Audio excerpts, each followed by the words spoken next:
hoarding. Unauthorized hoarding are being erected on rooftops, alongside roads and over footpaths within the SMC area.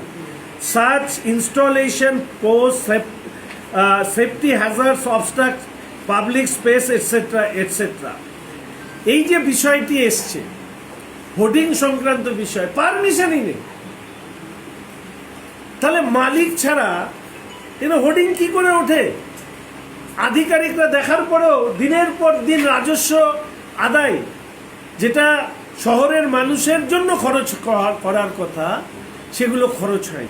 তো এক্ষেত্রেও আমি অনুরোধ করব, যাদের এই ধরনের ঘটনার সাথে যারা প্রত্যক্ষ পরোক্ষ, মানে যে বিল্ডিংয়ে লাগানো হচ্ছে তার মালিক তো জানবেই যেখানে whether there is any permission or not, তাহলে এগুলো হচ্ছে, এগুলো নিয়ে নিশ্চয়ই বিচার হবে।